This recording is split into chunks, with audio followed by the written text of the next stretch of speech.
സങ്കീർത്തനങ്ങൾ 51 അധ്യായം 17 വാക്യം. ദൈവത്തിൻ്റെ ഹരണയാഗങ്ങൾ തകർന്നിരിക്കുന്ന മനസ്സ്, തകർന്നും നുറുങ്ങിയുമിരിക്കുന്ന ഹൃദയത്തെ ദൈവമേ നീ നിരസിക്കുകയില്ല. തിരുവചനത്തിലെ ആരാധനാക്രമത്തിൽ, പ്രത്യേകിച്ച് പഴയ നിയമത്തിൽ, യാഗങ്ങൾക്ക് ഒരു പ്രധാന പങ്കുണ്ട്. തിരുവെഴുത്തിൻ്റെ ആദ്യകാല അധ്യായങ്ങൾ മുതൽ മനുഷ്യർക്ക് ദൈവത്തെ സമീപിക്കുവാനും ഭക്തി പ്രകടിപ്പിക്കുവാനും പാപത്തിൻ്റെ പ്രശ്നം കൈകാര്യം ചെയ്യുവാനുമുള്ള ഒരു മാർഗമായിട്ടാണ് യാഗത്തെ അവതരിപ്പിച്ചിരിക്കുന്നത്. മനുഷ്യരാശിയുടെ പതനത്തിന് ശേഷം പാപം മരണത്തിലേക്ക് നയിക്കുന്നുവെന്നും പാപമോചനത്തിന് രക്തം ചൊരിയേണ്ടതുണ്ടെന്നുമുള്ള ഒരു ദൃശ്യ ഓർമ്മപ്പെടുത്തലായി യാഗം മാറി. യാഗത്തിൻ്റെ ഉത്ഭവം. യാഗത്തിൻ്റെ ആശയം മോശയിൽ നിന്നോ ഇസ്രായേലിൽ നിന്നോ ഉത്ഭവിച്ചതല്ല. മനുഷ്യരാശിയുടെ പതനത്തിന് തൊട്ടു പിന്നാലെയാണ് യാഗം ആരംഭിച്ചതെന്ന് ബൈബിൾ സൂചിപ്പിക്കുന്നു. ഉൽപ്പത്തിയുടെ പുസ്തകം 3 അധ്യായം 21 ആദാമിനും ഹവ്വയ്ക്കും ദൈവം തോൽ കൊണ്ടുള്ള വസ്ത്രങ്ങൾ ഉണ്ടാക്കി. അവരുടെ നഗ്നത മറയ്ക്കുവാൻ ഒരു മൃഗം കൊല്ലപ്പെട്ടു എന്നാണ് ഇതിൽ നിന്ന് സൂചിപ്പിക്കുന്നത്. പല ദൈവശാസ്ത്രജ്ഞരും ഇതിനെ ആദ്യത്തെ പ്രതീകാത്മക യാഗമായി കാണുന്നു. പകരക്കാരൻ്റെ തത്വത്തിലേക്ക് വിരൽ ചൂണ്ടുന്നു, ജീവന് പകരം ജീവൻ എന്ന രീതിയിൽ. ഉൽപ്പത്തിയുടെ പുസ്തകം 4 അധ്യായത്തിൽ കയീനും ഹാബേലും ദൈവത്തിന് വഴിപാടുകൾ കൊണ്ടുവന്നപ്പോൾ നാം വീണ്ടും യാഗത്തെക്കുറിച്ച് വായിക്കുന്നു. കയീൻ നിലത്തെ ഫലം അർപ്പിച്ചപ്പോൾ ഹാബേൽ ഒരു മൃഗത്തെ അർപ്പിച്ചു. അവരുടെ യാഗങ്ങളുടെ വ്യത്യസ്ത ഫലങ്ങൾ സൂചിപ്പിക്കുന്നത് യാഗത്തിൻ്റെ ശരിയായ രീതിയെക്കുറിച്ച് ദൈവം ഇതിനകം തന്നെ മനുഷ്യരാശിയെ നിർദ്ദേശിച്ചിരുന്നു എന്നാണ്. ഗോത്രപിതാക്കന്മാരുടെ കാലഘട്ടത്തിലും യാഗങ്ങൾ തുടർന്നു. ഉദാഹരണത്തിന്, ജലപ്രളയത്തിന് ശേഷം നോഹ യാഗങ്ങൾ അർപ്പിച്ചു. ഉൽപ്പത്തിയുടെ പുസ്തകം 22 അധ്യായത്തിൽ ഇസഹാക്കിനെ ബലിയർപ്പിക്കുവാൻ ആവശ്യപ്പെട്ടപ്പോൾ അബ്രഹാം പരീക്ഷിക്കപ്പെട്ടു. മോശെയ്ക്ക് ന്യായപ്രമാണത്തിന് വളരെ മുമ്പ് തന്നെ യാഗം ആരാധനയുടെ ഒരു സ്ഥാപിത ഭാഗമായിരുന്നുവെന്ന് ഈ സംഭവങ്ങൾ തെളിയിക്കുന്നു. യാഗത്തിൻ്റെ അർത്ഥവും ഉദ്ദേശ്യവും.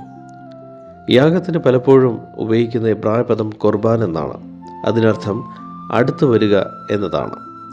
യാഗങ്ങൾക്ക് നിരവധി ഉദ്ദേശങ്ങളുണ്ടായിരുന്നു. പാപത്തിനുള്ള പ്രായശ്ചിത്തം, ദൈവത്തോടുള്ള നന്ദി, ദൈവമായിട്ടുള്ള കൂട്ടായ്മ, ദൈവത്തോടുള്ള സമർപ്പണം. യാഗത്തിലൂടെ ദൈവജനം അനുതാപം, ഭക്തി, ദൈവത്തിൻ്റെ കരുണയിലുള്ള ആശ്രയം എന്നിവ പ്രകടിപ്പിച്ചു. പഴയ നിയമ യാഗങ്ങളുടെ സ്വഭാവം. പഴയ നിയമ യാഗങ്ങൾക്ക് നിരവധി പ്രധാന സവിശേഷതകൾ ഉണ്ടായിരുന്നു. അവ പ്രതീകാത്മകമായിരുന്നു. പ്രായശ്ചിത്തം, ശുദ്ധീകരണം, ദൈവമായുള്ള കൂട്ടായ്മ തുടങ്ങിയ ആഴമേറിയ ആത്മീയ സത്യങ്ങളെ യാഗങ്ങൾ പ്രതീകപ്പെടുത്തി. ഉദാഹരണത്തിന്, കളങ്കമില്ലാത്ത കുഞ്ഞാട് വരുവാനിരിക്കുന്ന മിശിഹയെ അഥവാ യേശുക്രിസ്തുവിനെ പ്രതീകപ്പെടുത്തി. അവ പകരമായിരുന്നു. യാഗവ്യവസ്ഥയിൽ മൃഗം പാപിയുടെ സ്ഥാനത്ത് മരിച്ചു. ലേവ്യപുസ്തകം 17 അധ്യായം 11 വിശദീകരിക്കുന്ന മാംസത്തിൻ്റെ ജീവൻ രക്തത്തിലാണെന്നും പാപപരിഹാരത്തിനായി രക്തം നൽകിയിരുന്നുവെന്നുമാണ്. അവ ഉടമ്പടിപരമായിരുന്നു. യാഗങ്ങൾ ദൈവവും അവൻ്റെ ജനവും തമ്മിലുള്ള ഉടമ്പടി ബന്ധത്തെ ശക്തിപ്പെടുത്തി. ഉടമ്പടി ബന്ധങ്ങൾ ഉറപ്പിക്കുന്നതിൽ അവ പലപ്പോഴും ഉപയോഗിച്ചിരുന്നു. അവ താൽക്കാലികമായിരുന്നു. പാപത്തെ പൂർണ്ണമായി നീക്കം ചെയ്യുവാൻ കഴിയാത്തതിനാൽ ഈ യാഗങ്ങൾ വീണ്ടും വീണ്ടും അർപ്പിക്കേണ്ടി വന്നു. കാളകളുടെയും ആടുകളുടെയും രക്തത്തിന് പാപങ്ങളെ നീക്കുവാൻ കഴിയില്ലെന്ന് എബ്രായർ 10 പഠിപ്പിക്കുന്നു. അവ ആചാരപരമായിരുന്നുവെങ്കിലും ആത്മീയപരമായിരുന്നു. ബലിയർപ്പണ സമ്പ്രദായത്തിൽ വിശദമായ ആചാരങ്ങൾ ഉൾപ്പെട്ടിരുന്നുവെങ്കിലും ദൈവം ഹൃദയഭാഗത്തെക്കുറിച്ചാണ് കൂടുതൽ ശ്രദ്ധാലുവായിരുന്നത്. യഥാർത്ഥ യാഗത്തിന് അനുതാപം, വിശ്വാസം, അനുസരണം എന്നിവ ആവശ്യമായിരുന്നു. യാഗങ്ങൾക്കുള്ള നിർദ്ദേശം. യാഗസമ്പ്രദായത്തിന് കർശനമായ നിബന്ധനകളുണ്ടായിരുന്നു. യാഗമൃഗം കളങ്കമില്ലാത്തതായിരിക്കണം.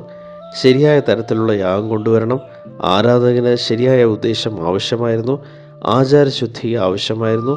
നിയുക്ത സ്ഥലത്തും സമയത്തും യാഗങ്ങൾ അർപ്പിക്കണമായിരുന്നു. ബൈബിളിലെ എല്ലാ യാഗങ്ങളും ഒരേ തരത്തിലുള്ളവയല്ല. ഓരോന്നിനും അതിൻ്റേതായ ഉദ്ദേശവും അർത്ഥവും ആത്മീയ പാഠങ്ങളുമുണ്ട്. ഈ വിവരണകൾ പ്രധാനമായും ലേവ്യ പുസ്തകത്തിലാണ് രേഖപ്പെടുത്തിയിരിക്കുന്നത്. ഈ യാഗങ്ങൾ നിഴലുകളായിരുന്നു. യാഥാർത്ഥ്യം ക്രിസ്തുവാണ്. വരും എപ്പിസോഡുകളിൽ ഈ യാഗങ്ങൾ ഓരോന്നും നമ്മൾ വിശദമായി പര്യവേഷണം ചെയ്യുന്നു.